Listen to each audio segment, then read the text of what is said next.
Hey there, folks. Welcome back to Succinct Psychology, aka Succinct.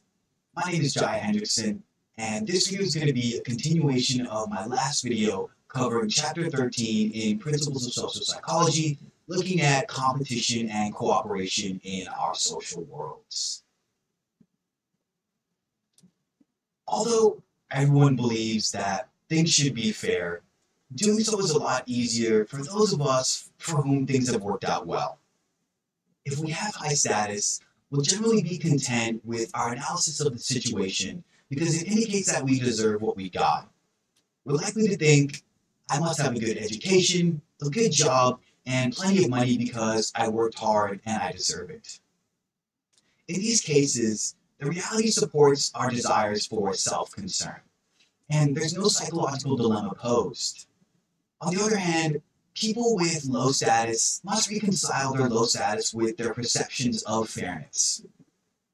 While they don't necessarily feel good about it, individuals who have low status may nevertheless accept the existing status hierarchy, deciding that they deserve what little that they do have. This is particularly likely if these low status individuals accept the procedural fairness of the system. People who believe that the system is fair and that members of high status groups are trustworthy and respectful frequently accept their position, even if it's one of low status. In all societies, some individuals have lower status than others, and the members of low status groups may accept these differences because they're perceived as an essential part of that society. The acceptance of one's own low status as part of the proper and normal functioning of the society is known as false consciousness. In fact, people who have lower social status and who therefore should be likely to reject the existing status hierarchy are often the ones that are most accepting of it. But what about people who have not succeeded, who do have low social status, and yet who also don't accept the procedural fairness of the system? How do they respond to the situation that seems so unfair? One approach is to try to gain status, for instance, by leaving one's low status group to which they currently belong. Individuals who attempt to improve their social status by moving to a new higher status group are required to give up their social identity with the original group and then increasingly direct their communication and behavior towards the higher status groups in the hope of being able to join them.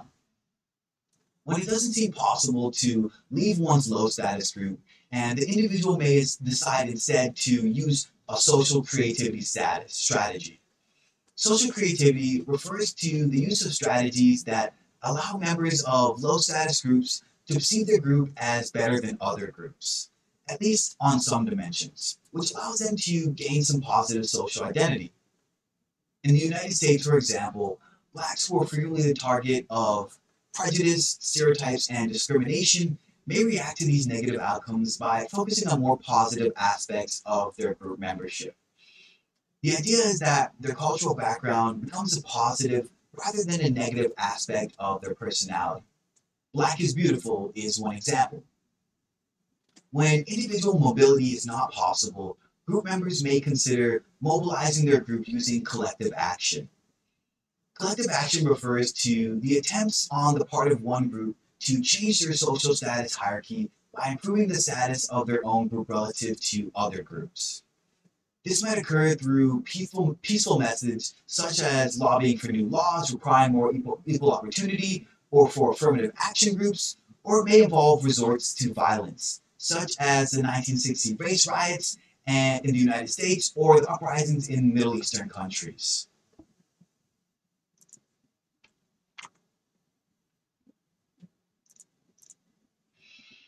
If human beings are well equipped to cooperate with each other, and if morality, social fairness, and other human features favor it, why are so many social relationships still competitive? If you guess that the competition comes not so much from the people as it does from the nature of the social situation, then you'd be correct. In short, competition is often caused by the social dilemma itself. The dilemma creates patterns whereby even when we want to be good, the situation nevertheless rewards us for being selfish. Social dilemmas occur when the members of a group, culture, or society are in a potential conflict over the creation and use of shared public goods. Public goods are benefits that are shared by a community at large and that everyone in the group has access to, regardless of whether or not they have personally contributed to the creation of those goods. In many cases, the public good involves the responsible use of a resource that, if used wisely by the group as a whole, will remain intact, but if it's overused, it'll be destroyed. Examples include crabs in the Chesapeake Bay, water in local reservoirs, public beaches, and clean air. Let's consider first a case in which a social dilemma leads people to overuse an existing public good. A type of social dilemma known as a harvesting dilemma. One example, called the Commons Dilemma, was proposed by Garrett Hardin in 1968. Hardin noted that in many towns in Europe, there was at one time a centrally located pasture known as the Commons, which was shared by the inhabitants of the village to graze their livestock. But the Commons weren't always used wisely. The problem was that each individual who owned livestock wanted to be able to use the Commons to graze his or her own animals. However, when each member took advantage of the Commons by grazing many animals, the Commons became overgrazed, the pastures died, and the Commons were destroyed. Another type of social dilemma, the contributions dilemma, occurs when the short-term costs of a behavior lead individuals to avoid performing it, and this may prevent the long-term benefits that would have occurred if those behaviors had been performed. An example of a contributions dilemma occurs when individuals have to determine whether or not to donate to a public radio or television station. If most people don't contribute, the TV station may have lower quality programming or even go off the air entirely, therefore producing a negative outcome for the group as a whole. However, if enough people already contribute, then it's not in anyone's best interest to do so, because the others will pay for the programming for them. Contributions dilemmas therefore encourage people to free ride, relying on other group members to contribute for them.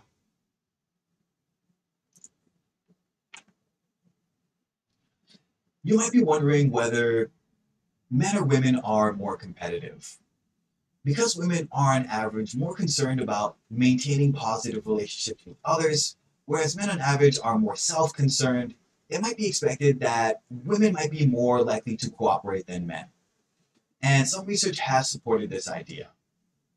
For instance, in terms of whether or not people accepted an initial offer that was made to them or demanded more, Babcock, Gelfand, Small, and Stain in 2006 found that about half of the men they sampled negotiated a salary when they took their first job offer, whereas only about 1/8 of the women reported doing so. Although at least some studies have found that there are gender differences, an interactionist approach to this situation is even more informative.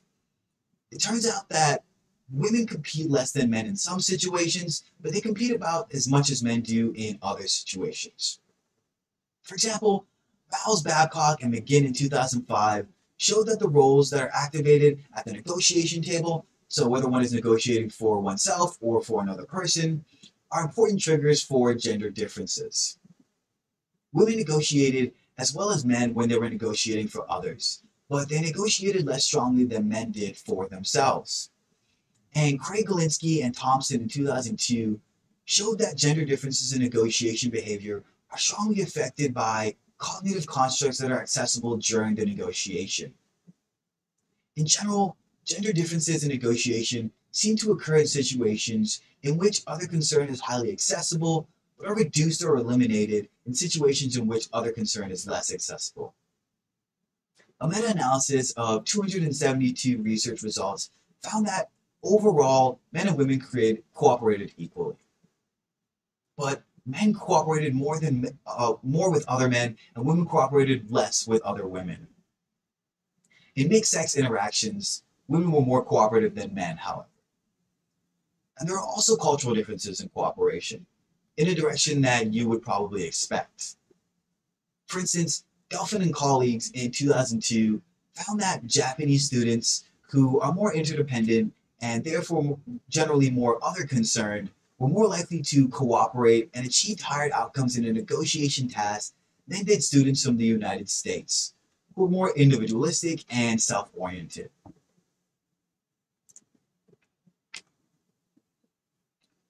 Another approach to increase the optimal use of resources is to privatize them. And that is to divide up the public goods into smaller pieces so that each individual is responsible for a small share rather than trusting the goods to the group as a whole. In a study by Messick and McClellan in 1983, using a resource game, individuals who were given their own private pool of resources managed to maintain them for an average of 31 trials of the game before they ran out. But individuals who were managing pools in groups maintained their pools for only about 10 trials and therefore gained much lower outcomes. In other experimental games, the outcomes are arranged such that the participants are either working for themselves or working for the joint outcomes of the group. These studies have found that when individuals have control over their own outcomes, rather than sharing the resources with others, they tend to use them more efficiently. In general, smaller groups are more cooperative than larger ones, and they also make better use of the resources that they have available to them. Now, communication has a number of benefits, each of which improves the likelihood of cooperation. For one, communication allows individuals to tell others how they're planning to behave and what they're currently contributing to the group effort. And this helps the group learn about the motives and behaviors of the others and helps the group develop norms for cooperation. Communication has a positive effect because it increases the expectation that the others will act cooperatively and also reduces the potential for being a sucker to the free-riding others. Therefore, communication allows the parties to develop a sense of trust.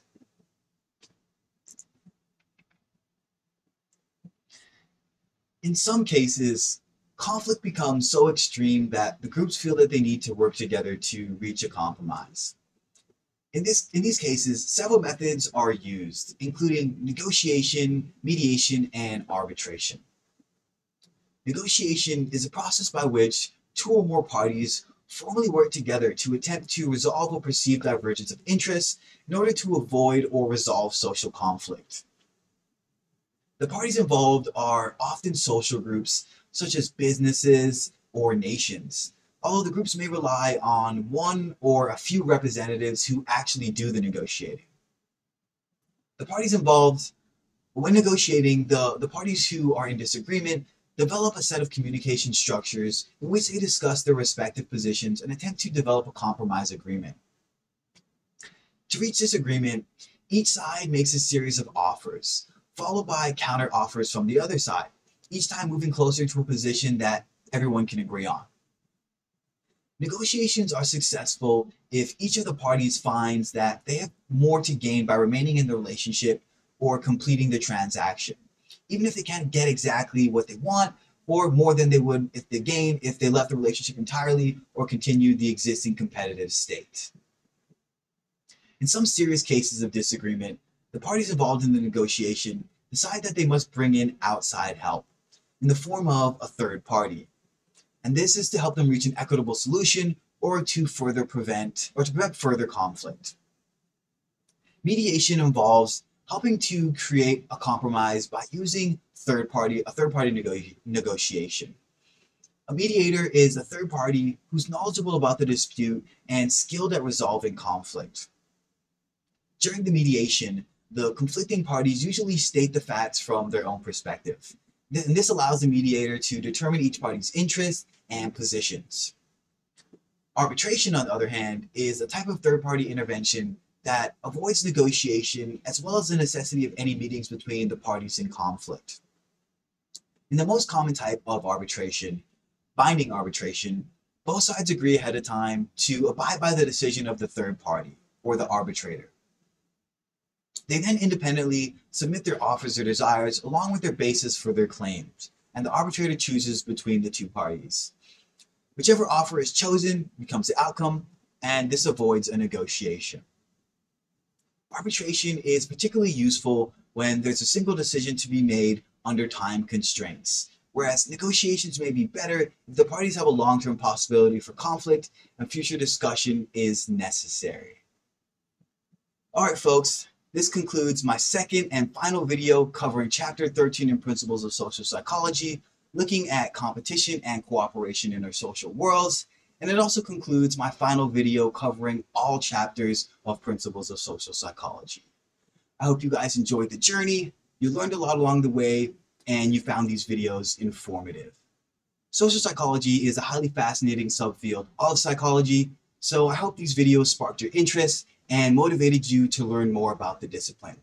Again, my name is Jaia Hendrickson. I'm a fourth-year undergraduate at Florida State University, and it's been my pleasure to present these videos to you.